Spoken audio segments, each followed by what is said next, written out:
টানা গ্যাস সংকটে ভয়াবহ বিপর্যয়ে শিল্প উৎপাদন। অবস্থা এতটাই খারাপ যে সক্ষমতার 1/4 চালু রাখতে পারছে না বহু প্রতিষ্ঠান।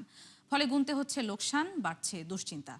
অন্যদিকে বহুদিন ধরে শিল্পে সংযোগ বন্ধ থাকায় বিপুল বিনিয়োগ করে বিপাকে অসংখ্য ব্যবসায়ী।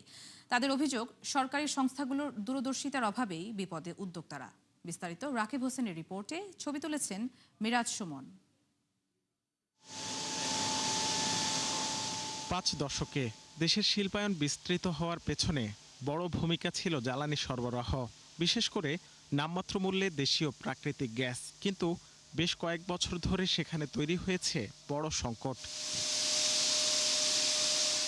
বর্তমানে দেশীয় কূপগুলো থেকে প্রতিদিন গ্যাস মিলছে 170 কোটি ঘনফুটের মতো, আর আমদানি সক্ষমতা আরও 100 কোটি ঘনফুট।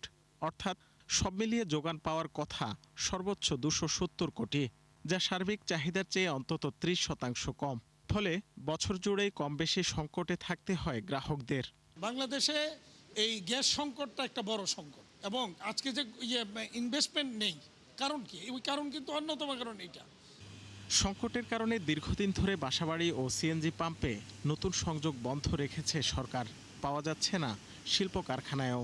এতে বিপাকে পড়েছেন কয়েকশো নতুন বিনিয়োগকারী। বিটিএমের সাবেক এই পরিচালক বলছেন, প্রতিশ্রুতির সঙ্গে বাস্তবতার মিল না থাকায় বিপাকে পড়তে হচ্ছে। এক্সিস্টিং চাহিদার পরে আমার অ্যাডেড চাহিদা আরও কত হবে, কারণ যাকে আপনি নতুন কানেকশন দিয়েছেন, তাহলে দুটো যোগ করে তার টোটাল কতটুক জ্বালানি তার দরকার, সেটা কি এই হিসাব কি ওনাদের কাছে ছিল? না ছিল। কিন্তু ওইটা থাকার পরে যদি আমি তার পরবর্তীর পদক্ষেপটা না নিই, তাহলে এটার দায়ভার একজন বিনিয়োগকারী কেন নেবেন? এটা কোনো দেশেই তো এটা নিতে পারেন না, আমি কেন নিতে যাব? চাহিদার চেয়ে গ্যাস সরবরাহ কম থাকায় এমনিতেই সক্ষমতার পুরোটা কাজে লাগাতে পারছিল না পুরনো শিল্প প্রতিষ্ঠানগুলো।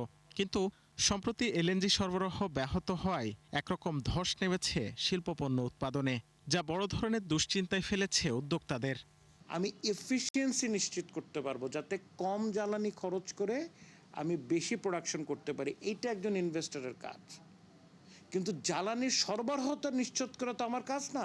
প্রতিদিন ব্যাংকের ইন্টারেস্ট বাড়ছে, ওনার পক্ষে কিন্তু সাস্টেন করা কোনোভাবেই সম্ভব না। এই ফ্যাক্টরিগুলোকে সাস্টেন করাতে হলে সরকারকে এগিয়ে আসতে হবে। গ্যাস সংকট কমাতে নতুন আমদানি অবকাঠামো নির্মাণে সক্রিয় জ্বালানি বিভাগ। একই সঙ্গে জোর দেওয়া হচ্ছে স্থানীয় অনুসন্ধানে। বিশেষজ্ঞরা বলছেন, শুধু প্রতিশ্রুতি নয়, পরিকল্পিতভাবে কার্যকর পদক্ষেপ নিতে হবে সরকারকে। আমাদের নেক্সট 12 বা 24 বছরে একটা ইম্পোর্টের ডিমান্ড থেকে যাবে, এলএনজি ইম্পোর্টের, এবং তার জন্য একটা রোবাস্ট, সেফ, এফিশিয়েন্ট, মোর ইকোনমিক গ্যাসিফিকেশন সিস্টেম দরকার।